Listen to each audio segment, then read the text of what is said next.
Sup y'all, today I'm going to be covering something extremely quick and easy that I have gotten asked about a lot in the comment section, so I figure it's super quick and easy to do, so let's just do it. Basically, it is a Tails like fall animation, or not animation, I guess like a trigger to, or a flight cancel, that's what I mean. So basically, you're flying with Tails like you normally would. I'm gonna just explain it as I'm talking here.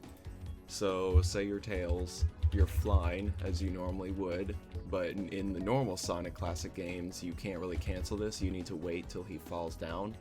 But say we can make it where, say he's flying up like this, but I want to cancel it, I can push a button and he just drops down and he's good to go. And you can't like go back into the fly thing. Once you drop down, then you're just dropping down. So it's a very simple flight cancel. I've seen it used in like not too many Sonic fan games actually, only a few of them use it. I personally really like it. I would definitely use it in any Sonic fan games that I would make. So yeah, figure let's cover that today. First thing we need to do, probably enable the debug group if you have it disabled, just for testing's sake, just so like you can switch to Tails. I'm gonna make a quick group for Tails flight cancel. Alright, so what we first want to do is obviously check if he is in the fly action. So we basically go under the player movement values, check multiple values, under action, check to see if it's equal to 20. 20 is the fly action. If you want to see what each action equals, it is, I have all these open. You can go in action, let's see, it's like under player control, actions, common action. Well, common actions has the basic stuff here, but say like Tails actions is action 20, fly. All the character specific actions are under here, but that's how you check that. So checking if we're flying, and then we want to push a key to trigger the cancel. So there's a few ways you can do this. You can either go on like the keyboard and have it push a specific key, or you can use what Simple Sonic Worlds has set up, which is under the input, what was it called, player input, alterable values, and there's a few different keys you can do here. I personally like using key action B, which by default is X on the keyboard. Key action A is Z, key action B is X. You can change these, of course, anytime, or you can use a specific key or a specific system you have set up, but I personally like using this, so we can check if it's equal to 1, which simply just means the key has been pushed.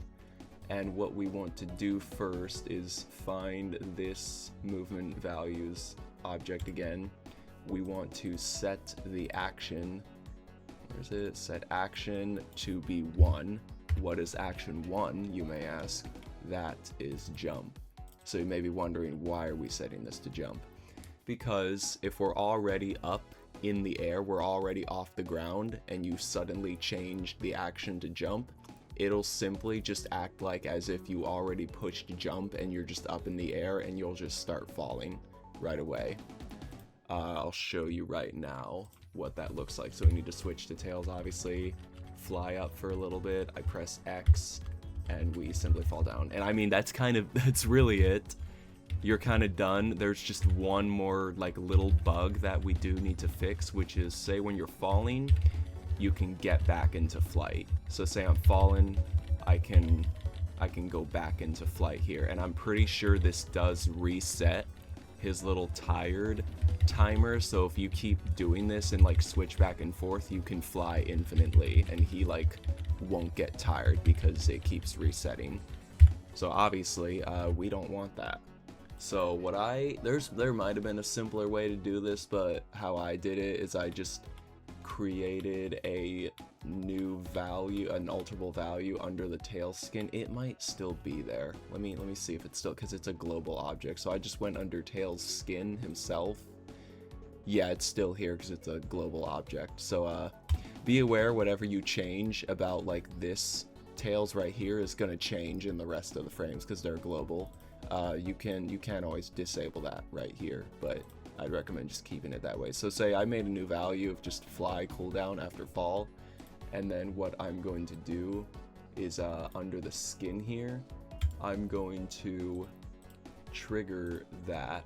Alright, find that. I'm going to set it to like 1. And then what I'm simply going to do is say if we're on the ground, just set that to 0 so that way it doesn't interfere with anything else. So go into that same movement values, ground, do ground equals 1. This literally just means we're on the ground, we're not in the air at all. And just set this to 0 so that way this value won't interfere with anything. And now we need to make that value do something. So we have got to head up to common actions. Should be, yeah, in jump, scroll to tails fly right here. This is the line that basically allows you to switch to the fly ability while you're in the midair jump. So what we're trying to do here is allow us to still be able to jump into the fly when we're intending to get into fly, but not being able to trigger it while we're falling down from a fly animation. So simply just do insert under tail skin or wherever you put this value. Yeah, just find this value and make sure it's equal to 0. So now this can only be triggered if that value is equal to 0. So the idea behind it is that when we're on the ground, by default, this is always set to 0, so we're still able to jump off of the ground and trigger the fly ability, and that's not affected. But when we fall down from the air from the fly ability, it's going to set it to 1, so we will not be able to trigger the fly while we're in the jump animation. But that's going to be fine because we're trying to fall down from somewhere, and obviously once we eventually hit the ground, then that'll set it back to 0, which will allow us to fly again by default. So you're going to see, say I'm flying, I can still fly normally, but I can press X here, and you could probably hear me pressing the key. If I go back up here and fall, I'm not able to like get into fly. So once you fall, you're stuck like falling, so maybe don't push that if you're like not over a safe area. So yeah, that's basically it. That's it right there. That's making tails a flight cancel ability. So now like if someone's flying up here but they didn't mean to do that, they can just drop down just like that, and they are not able to like get this infinite fly glitch thing that you could say. And yeah, that's it. This will probably be the quickest tutorial on my channel ever. I tried to make this quick, under 10 minutes. That's a record for me.